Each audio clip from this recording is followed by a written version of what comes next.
So what do you do if you can't get your prescription? We'll talk about some options. Hey, I'm Dr. Patty Barch. I'm a traditional naturopath, founder and owner of Naturally Unbridled Wellness and naturallyunbridled.com, where we focus on wellness solutions, not disease management.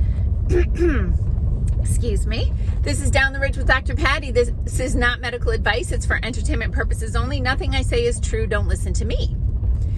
This is a bit of a follow-up of yesterday's video about, what to do in a crisis situation. Now, again, this is not level of your house gets wiped off the planet or burned to ashes, God forbid.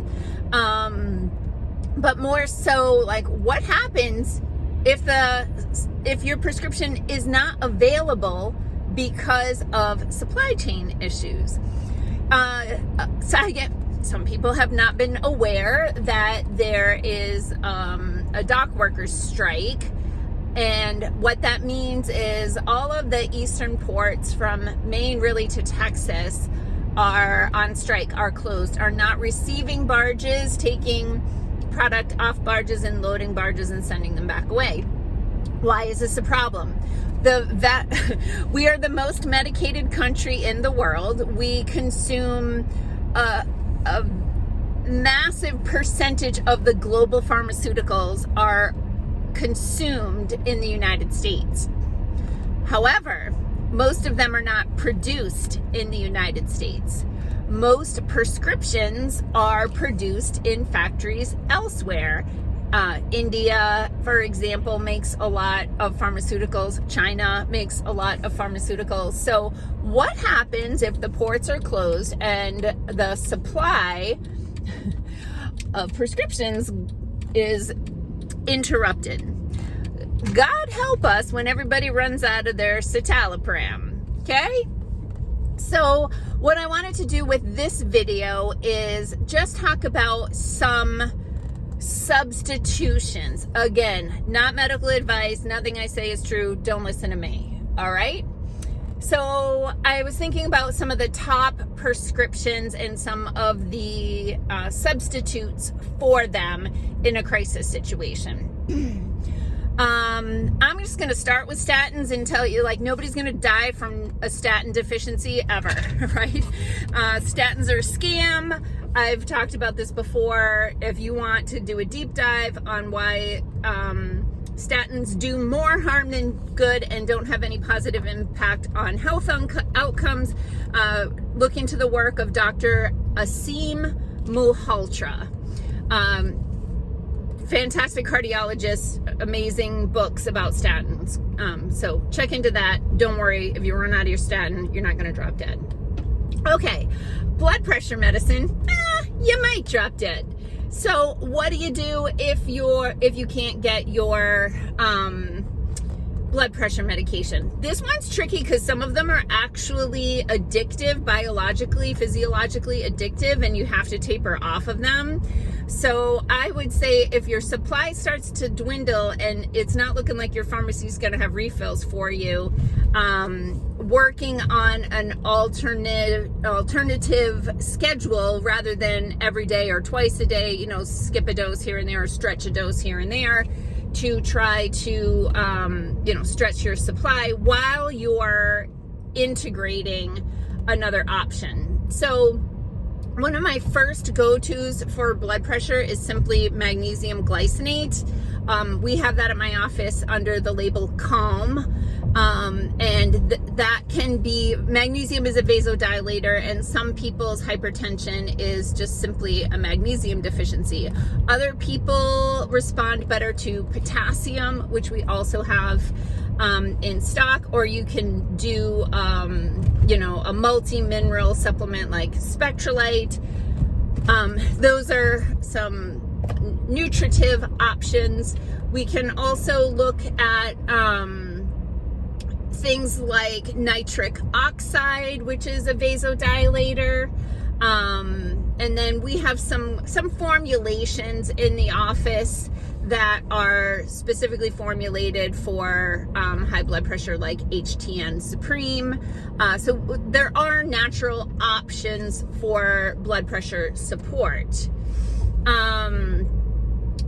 Okay, next, insulin. Ooh, that's tricky too, because you do not want to run out of insulin if you're insulin dependent. But that being said, if you do run out of insulin, what kinds of options do you have? So, more so, I mean, insulin, that's a big thing. But if you're just on metformin, we do have a couple formulations in the office that we've had people transition from metformin to something like our Jambola blend herbal supplement, and then also we have one called Glucose Supreme, which can be very helpful.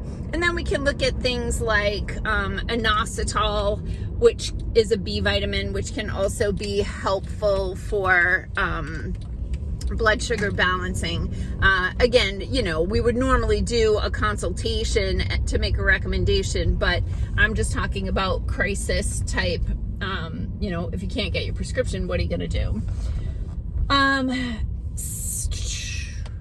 Thyroid medication. That's one where you'll start to feel pretty crappy pretty quickly, but it's going to take a while to kill you. You're just going to feel like you want to die. But there are products on the market that have thyroid glands of cows or pigs in capsules, and then other products that have the nutrients that your body needs to help make your own thyroid hormones, so that can be helpful as well. Okay, the anti-anxiety and antidepressant medications, God help us if the supply of that starts to dwindle, because everybody's going to go off their rocker at the same time. That being said, in my experience, more people have the need for support for a neurotransmitter called GABA than for the neurotransmitter serotonin. And we do have supplements that have GABA in them, 5-HTP, which is a precursor to serotonin, which is a precursor to melatonin. Excuse me, countless clients who did not like the side effects of their psychotropic drugs have transitioned over the years to natural support. And so we do have options for that. But again, those SSRI drugs and many psychotropic drugs are physiologically addictive and can have a lot of side effects for withdrawal. And, you know, in ideal situation, you're coordinating with your medical provider and your natural health professional to make a transition plan and build a bridge from one to another. But again, in the case of those pharmaceuticals, if there starts to be a supply issue with those, you're going to want to start tapering or spreading out your doses to make your supply last longer, so you're not having a sudden stop, but more of a transition to natural products. Antibiotics. In the past, we've had shortages of antibiotics, and only for production issues, not for any national dock workers strike, but there are lots of natural antibiotics in the world. It's how we survived for a long time without them. But in my office, one of my go-tos is berberine, intrinsic concentrated formula herbal blend of antimicrobial herbs. Garlic actually has antimicrobial properties. Oregano has antimicrobial properties. We have some formulas. One's called biocidin, which is a great antibiotic. Also, topically, you can look at things like tea tree oil, right? So if you're wanting to have a topical antibiotic for cuts and scrapes, and you know, there's an issue with being able to get the whatever you need, tea tree oil is a great alternative for that. So I just wanted to kind of shotgun a bunch of common prescriptions and some natural alternatives in case of emergency. But you know, listen to your doctor, work with a professional. And, you know, the number one thing you can do is get yourself healthy enough that you are not reliant on these prescriptions, and then you're not in a you don't have a crisis when you can't get them because you don't need them anymore.